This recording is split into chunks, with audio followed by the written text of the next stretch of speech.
Warning: this podcast contains graphic content. Trigger warnings include descriptions of violence, torture, murder, and rape. Some episodes may include offenses against children. Please listen with caution, as this podcast is not meant for everyone.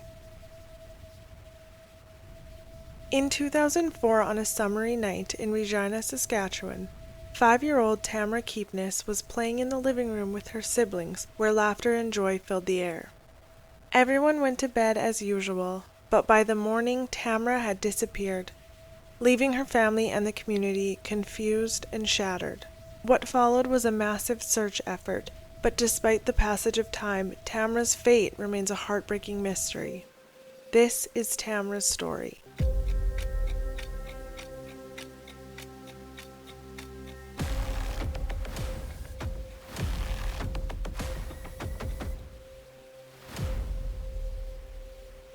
I'm Shanda, and every week I'll take you through a deep dive into the dark shadows of true crime while sipping on our cup of joe.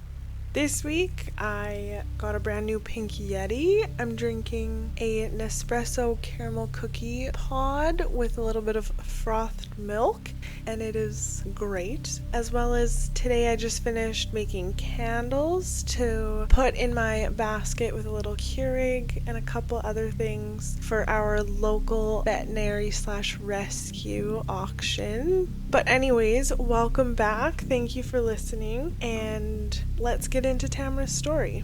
This is Missing, Murdered, and Macchiatos.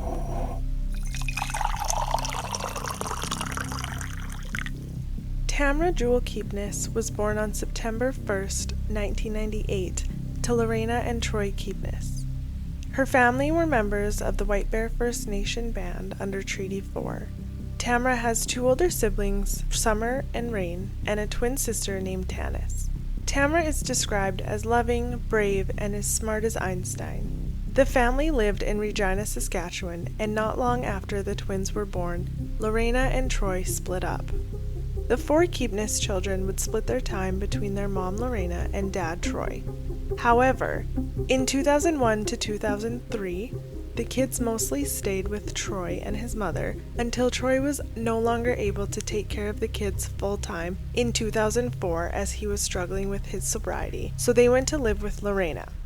Lorena started seeing a man named Dean MacArthur. Together they lived in a brown and white 2-story house at 1834 Ottawa Street and would go on to add 2 more kids to the mix, living just a few blocks away from Troy. This neighborhood isn't the greatest, as it's known for its sex work, drugs, gang violence, alcohol, and poverty.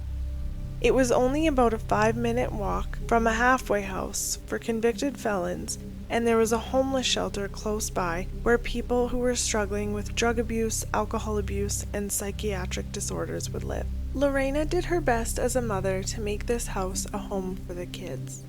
The family would frequently go for walks, and on their block, Tamra had a favorite tree that she would climb.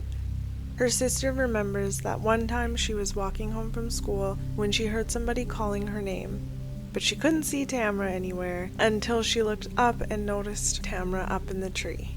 The night of July 5th, 2004 was business as usual for the Keepness MacArthur family. They spent the evening watching TV and playing in the living room. Around 8 p.m., Lorena and Dean got into a minor argument over something that neither of them could remember later on. But it did get quite heated, and around 8:30 p.m., Dean decided to leave the house to give him and Lorena some space. When he was out, he met up with a friend named Russell. Russell would sometimes babysit the kids in exchange for a place to live. Dean and Russell decided they would go for some drinks that evening, but first Dean had to stop at 7-Eleven convenience store to grab a jug of milk for the baby. Him and Russell headed to the house to drop off the milk to Lorena, then headed to the St. Regis Hotel to grab some drinks. At about 10:30 p.m., Lorena finished putting the baby down and sent the rest of the kids to bed. Tamra shared a room with her 2 brothers, Rain and Cole. Lorena told Summer, who was 11 at the time, that she was going to head to a friend's house just 1 block away, leaving Summer in charge of her 5 younger siblings that were sleeping. And with that, Lorena left. Lorena was at her friend's house for a short time before they decided to run out and grab more alcohol. On the way home, they would stop by the house and make sure everything was okay, and it was. When they got back to the friend's house, Lorena called Summer and spoke with her, letting her know that they had made it back to the house and that Summer could call if the baby wakes up or if she needed anything. At around midnight, Russell came home from the bar without Dean. He said he was really intoxicated, but he checked on all of the kids, a few of them sleeping in the living room, including Tamra. He made himself some food and went downstairs to go to bed. A couple hours later, around 2 a.m., Russell woke up and went out front for a smoke. Dean was just getting home, and the two ended up getting into an argument, resulting in an altercation where Dean was punching Russell and ended up stomping on his head. Russell, being injured, got up and walked himself the few blocks to the hospital to get stitches. Dean, on the other hand, decided he would walk to his aunt's house and stay there for the night. Around 3 a.m., Lorena came home quite intoxicated herself, and she found the front door was locked, so she ended up crawling through the living room window to enter the house. She remembers seeing Tanis and Summer sleeping on the couch, and then she had fallen asleep beside them on the other couch. Early the next morning, July 6th, Rain remembers feeling Tamra leave the bed that they shared and noticed that it was starting to get light out, but he wasn't ready to get up and fell back asleep. Lorena and the kids had a rule that when the hook on the door was locked, the kids had to play inside, but if it was off, the kids were allowed to go play outside. Lorena knew her mother was coming that morning, so at some point, she woke up, unlatched the lock, and laid back down on the couch that was around the corner. Not sure if she fell asleep or not, but around 9 a.m., Lorena's mother showed up to the house to pick up Rain and Summer and take them to a day camp at a community center nearby. She noticed that Lorena was on the couch and appeared to be nursing a hangover. A little while later, Lorena told Tanis and Cole to go wake up Tamra for breakfast, and then they would head out for their daily walk. But the kids came back and said that Tamra wasn't in bed. Lorena wasn't too concerned yet. In the past, Tamra had walked the few blocks in the middle of the night from her father's house to Lorena's house. So she and the 3 kids set out for their walk and checked the local playground for Tamra. When Tamra wasn't found on their walk, they got back home and Lorena started calling friends and family to see if Tamra had made her way over there at some point that morning.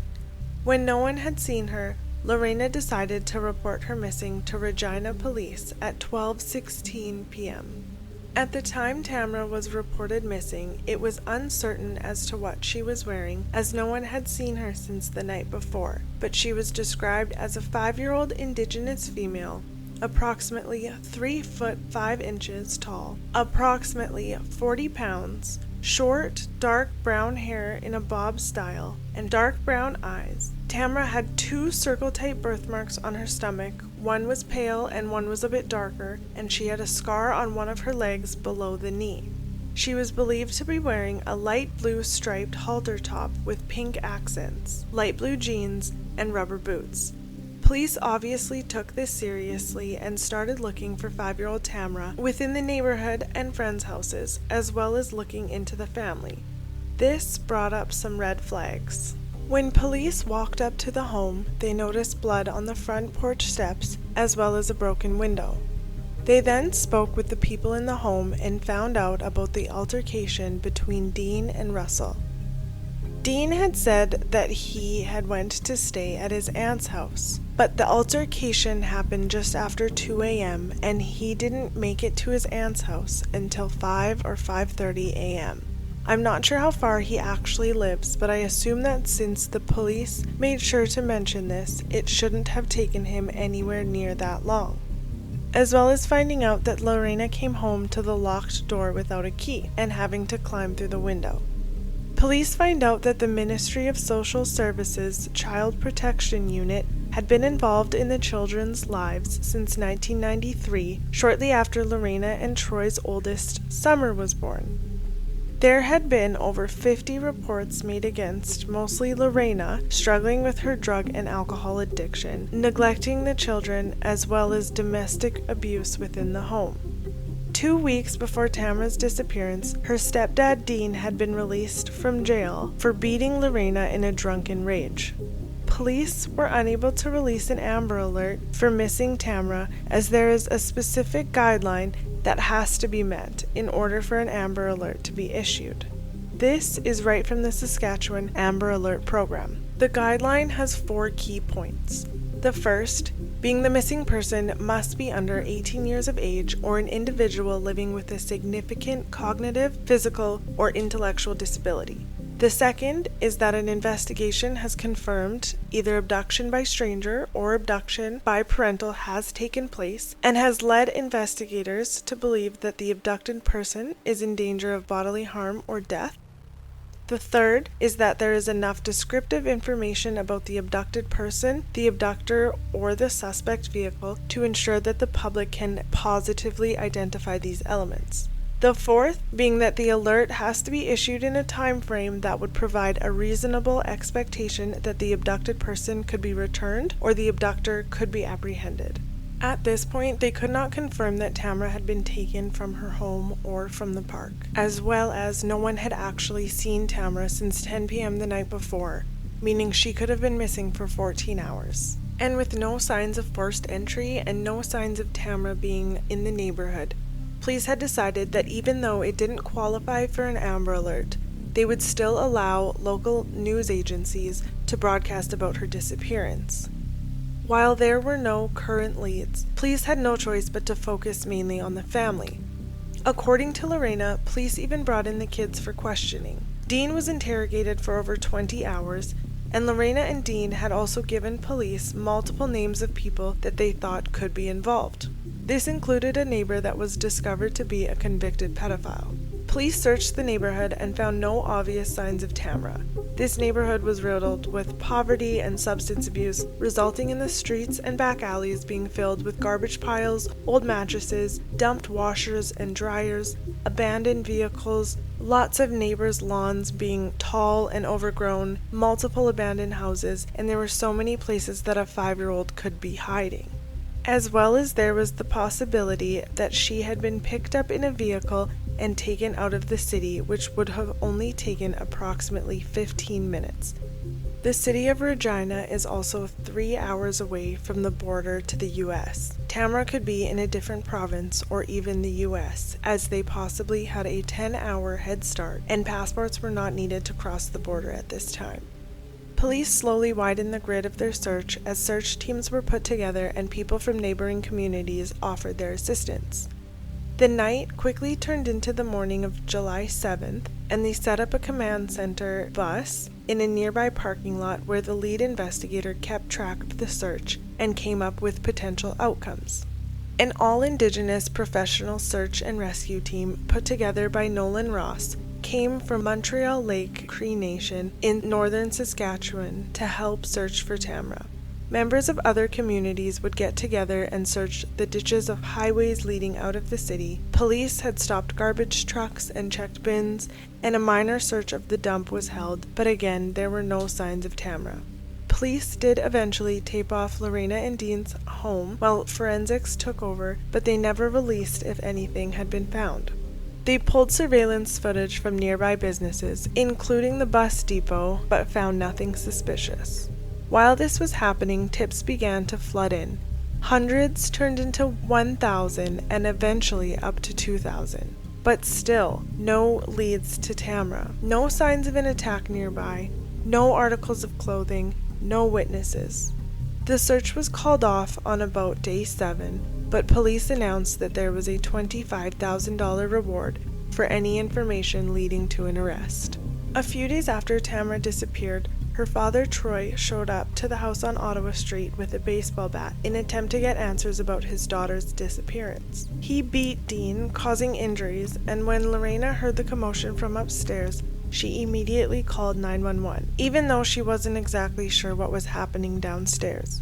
When police got there, Troy was finished, and Dean had tried to cover him by saying that nothing had happened and that he wasn't hit, and begged for charges not to be laid on Troy. Dean either knew it was a father's desperate plea to find his daughter, or he didn't want the police digging into anything further. On July 19th, police came back to the house to arrest Dean for assaulting Russell on the night of Tamra's disappearance.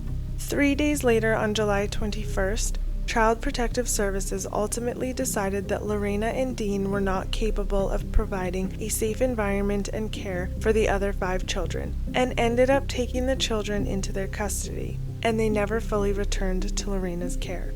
After Tamra's disappearance and losing the custody of all of her children, Lorena's addiction to drugs and alcohol increased. She apparently began to engage in sex work to support those habits. She went on to have 1 more child with Dean and 2 more with other men. It's uncertain if Lorena was given the support and resources needed during her time of crisis. Lorena didn't have an easy childhood. When she was a young girl, she was kidnapped from her family and put into residential schools by the Government of Canada along with the United and Catholic churches. Residential schools were a place where Indigenous children were stripped of their culture, sexually and physically abused, and experimented on. The last residential school in Saskatchewan didn't close until 1997, not even 30 years ago. When she was 14, she was able to run away and started living on the streets until she and Troy had Tamra's older sister Summer in 1993. One lead the police did get was from a jail guard stating that she and a former inmate had stolen a vehicle, picked up Tamra, and dumped the little girl's body in a ravine on an Indigenous reserve called Muskowgan. This reserve land is about an hour northeast of the city of Regina. Then they traveled back to the outskirts of Regina to burn the vehicle. Police searched the land, but the dense trees and valleys made it difficult to search. They drained the beaver dam and dragged the bottom of the bodies of water that they couldn't drain. But ultimately, the jail guard confessed that she had lied and was only trying to get her boyfriend, who was an abuser, back behind bars. She was then charged with mischief. Over the next 20 years, police have conducted hundreds of interviews and followed up with all of the tips in order to find Tamra. They spoke with over 6,000 people, but still found nothing. There's no explanation on her whereabouts. Tips were slowing to a halt, and it seemed as though that this was a crime of opportunity. Police had assigned fresh officers to go over the case to see if anything was missed, but nothing came from that either. The last lead to come in was posted on Reddit in 2014 when a user commented, "Location of Tamra Keepness, check the wells."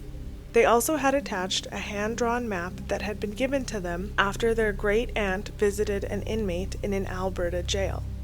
Police searched 20 wells around Muskowgan, but found nothing. According to what police are able to tell the public, the case hasn't moved. Lorena went to treatment and got sober. Summer and Tanis got matching tattoos of Tamra's name with a beautiful red jewel on their forearms. Tanis has recently graduated from university, and her sister Summer started having kids of her own. However, the tragedy didn't end with Tamra. Russell, the family friend that lived with them, passed away on New Year's Day of 2009. Lorena passed away on May 24th, 2023, at the age of 49, followed by Tamra's younger brother Cole, who was tragically shot and killed on September 16th, 2023, at the age of 23. On September 1st of this year, 2024, Tamra would have turned 26, and over the last 21 years, there have been 0 answers for her family. Kids don't just vanish. If you have any thoughts or insights about Tamra Keepness, I'd love to hear from you. You can follow me on Instagram at missing.murdered.macchiatos. I also have it linked in the description below. And please don't forget to like, share, subscribe, follow, leave a 5-star comment, as you never know who has information that might lead to an arrest in this case. We've made it to episode 4, and I'd love to continue making content and spreading awareness about these cases. Remember that every cup of coffee can be a moment of connection and conversation. so keep the discussions alive. Join me next week as we dive into another chilling tale, because the truth is often darker than we imagine. Until then, stay curious, stay safe, and keep sipping. Bye for now.